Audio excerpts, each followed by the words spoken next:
There you go. Hold on, this underachiever has to find her outline. Then I didn't volunteer to go first, ma'am. Corey, do you have yours right now? Yeah, I have to read it off my computer, so it might look a little weird, but I have it. Oh, crap. Do you want?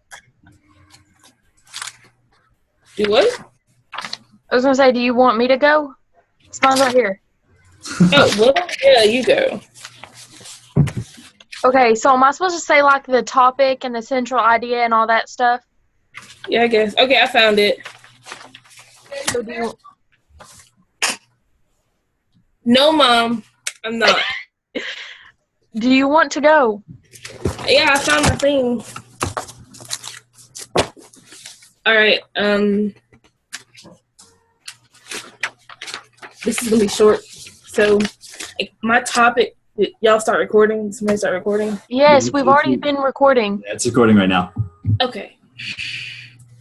Okay. So my topic was customer service etiquette. Was how to better handle customer service situations, and my specific purpose is to inform the audience on proper steps to take when calling customer service and how to better understand the operator and why they handle situations the way they do. And my central idea was when calling customer service, there are things you can do to help your CSR, which is your customer service representative, assist you and get your issue resolved more effectively. And my organizational pattern was topical. So I just go through and like read my different points or whatever. Is that what I do? Yeah, I guess so. Okay. So point number 1 is to be prepared when calling customer service by understanding your specific problem. And point A was to make sure that you understand your problem. But point A was to make sure you understand your problem better and you're able to explain your particular issue to your customer service representative. And this helps them assist you in getting your issue resolved more proficiently. And also, if you're able to explain the issue to your CSR in a proficient manner, it will cut down the time. Let's see here.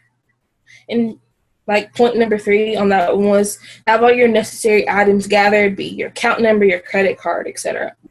And point number 2 was to be patient with your customer service representative. They are there to help you. And my first point for that one was the customer service representative is working as fast as they can. They are only as fluent as the systems and resources they have. So remember, you're not only waiting for a person, you're also waiting for a computer. Point 2 was the patience that you have with your customer service representative ensures that they're going to be in a better mood and more willing to help you. And point number 3 was be upfront and forthcoming with the necessary information. And A was don't bring up any information that may not be necessary during your particular interaction. And B was too much information is unhelpful. Okay, so I have am I allowed to ask questions right now? Yeah, I guess. Yeah. Okay. So what would be like appropriate and like non-appropriate things to say or? Did you understand all of that, by the way? Did that make sense? Yeah. Okay, because I need water, so my mouth is dry. So, like, inappropriate things to do would be like, we have people call in, and you're on hold for like 10 or 15 minutes. So you're able to like have your bill ready, or have your credit card, or like your payment information. Like, don't put me on hold to gather information that you should have already had. Like, okay, wait a minute, can you wait for me to get my purse or whatever? Like, that's stupid. Okay, so like what you're saying is don't, like before you call, have all your stuff set out, have all your stuff ready. Yeah, and if you have any questions, make sure or I'm not saying just like have the whole interaction planned out, but the more organized you are, the more the better the entire situation is going to be. But I mean, that could go for anything, though. Really, like before you do anything, you need to be organized and have it planned out.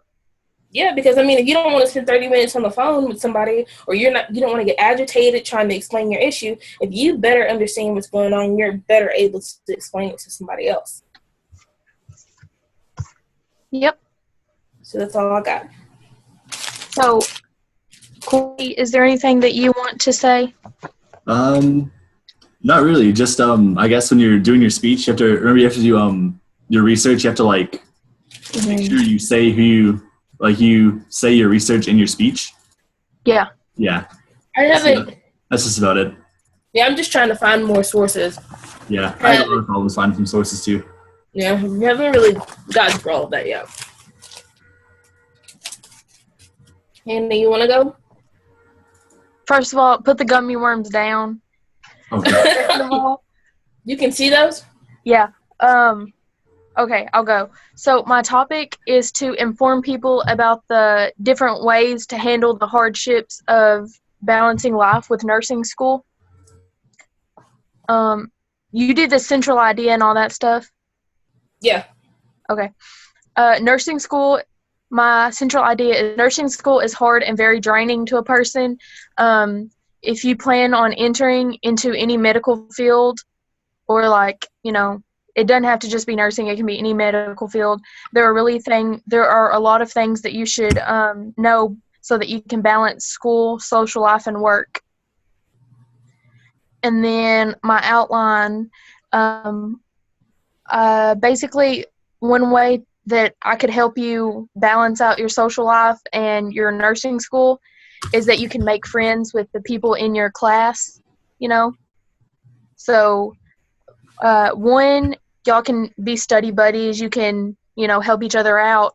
And two, you can still have a social life because, you're friends, but you can still go and study and, you can go out on lunch dates or whatever, but you can still study at the same time. You know what I'm saying? And then my second point was you can carpool and it'll save gas and it'll help you save time. And then my second point was another way I can help you balance your school and everything is between work and school. You can be studying at work, trying to balance that stuff out. And that's only if you're allowed to study during work. And if your coworkers don't mind helping you, they can help you study. I know my coworkers, they encourage it. They encourage me to bring my dang, what are those things called? Notes. Anyways, my second bullet up under that one is you can incorporate certain things to help you study. Like Miss Handabo said that one day, if you can get to where you can just say stuff, just, whatever you need to study, if you can say that while you're doing random stuff, then you've got that pretty much down.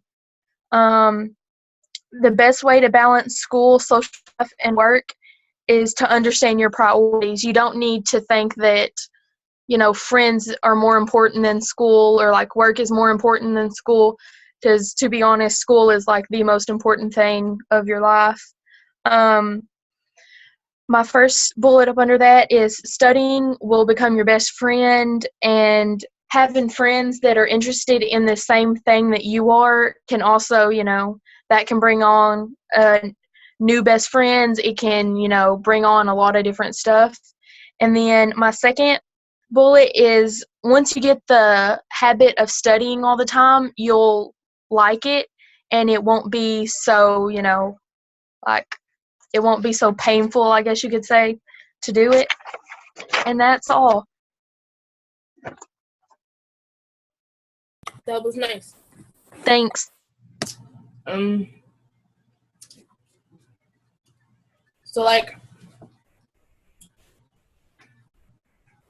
when you said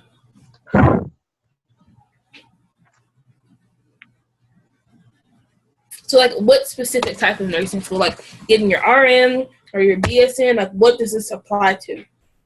Really, it's any medical field, because the medical field is any section that you go into, it's gonna be like vigorous studying, and you're gonna have to know all the bones in the body. You're gonna have to know all the muscles. You're gonna have to know all the blood vessels and everything. So it's not just one specific, but the one that I'm going to is I'm getting my associates in for my RN.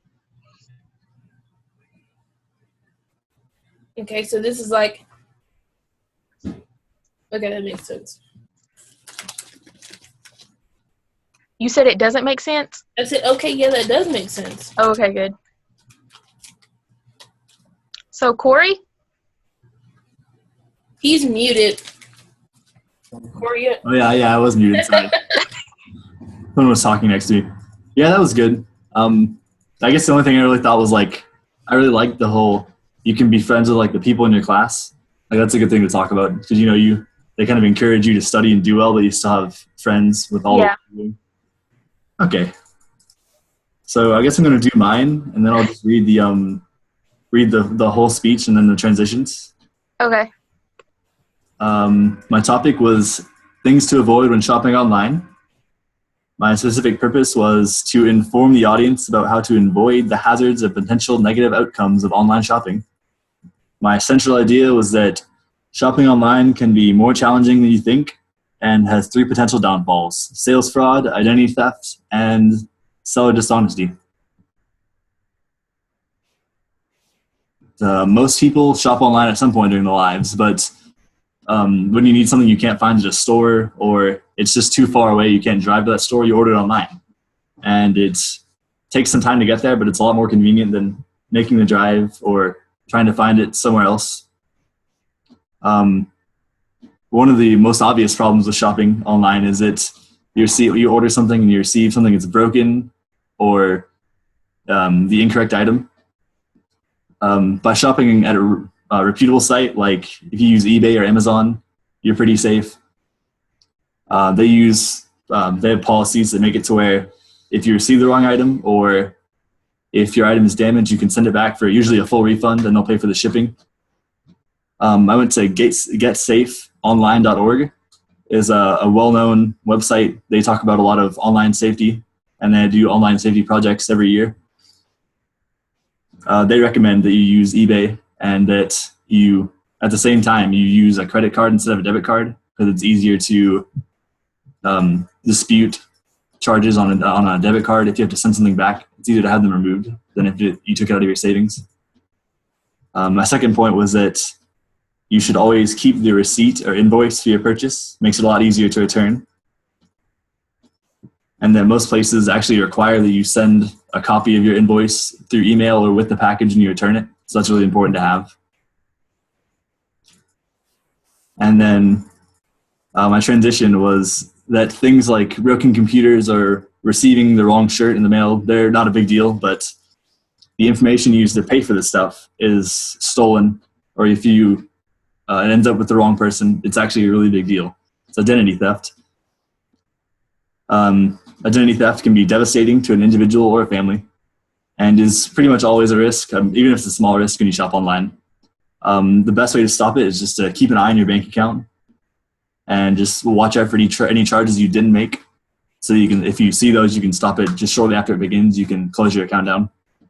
LiveScience.com recommends that you use a credit card. Like I said before, because with a credit card, if someone makes a charge in there that you didn't approve of, it's a lot easier to have it removed and refunded and have the purchase canceled than with a debit card, because you're taking it directly from your savings. Another trick to make sure you reduce the chance of identity theft is to change your passwords. Life Science recommends every 2 to 4 months you change your password for each site you use, and that you also don't use the same password for multiple sites. Like if you have one password for eBay, then you need a different password for Amazon, so that you don't lose. If you have different cards to the account, you don't lose everything at once. And my last point was that sellers looking to make a quick buck or just make a quick sale, a lot of the time they'll post an item under one name, and then after you pay for it, they'll send you something completely different, or they'll just completely ignore the purchase that you made and kind of disappear, and then you'll never hear from them again. So like I said earlier, the best way to avoid that is just to stick with what you know. eBay, Amazon, pretty much any verified seller you're safe. You don't have to worry about just losing your money outright. Another good idea is to always open any packages you order. Open them as soon as you receive them. That way, if it's something that you didn't order, or if it's not what you ordered, then you can send it back quickly, because most sites have a return policy that you have like 2 to 4 weeks after you receive the item to send it back for a full refund. That keeps you from losing money on something you don't need. And that's pretty much it. That's my conclusion, and then that's the end. That was good. I like that. I like how you got the different websites where you can get like different tips to shop online. I actually didn't know those websites existed. So Yeah, neither did I. I didn't know that was a thing. I liked how you took, because normal people, when you shop online, you don't think about all that stuff that could happen. But since you sat there and said all that, I'm like, dang, I don't really want to shop online anymore. Yeah. And I do a lot of online shopping. Yes, that's all she does is online shopping. I mean, I guess I can't really say anything. Like, I want to talk about how like you're supposed to use different passwords, but I use the same password for everything. So yeah, so do I. I do too. Like I may add like a different character to the end of it or something, but it's pretty much all the same. Yeah. So what do we do now? Unless you guys have anything else to talk about, I think I stop recording this, and then I have to upload it to YouTube, and then I'll send a link to Miss Handivo. Yeah. Okay. Well, All right. Are we good? all I got. Awesome. Did we do good? Everybody's fine? Yeah, I'm good. All right. Great. Thanks, you guys. Have a good night, all right? Thank you. Bye. Bye.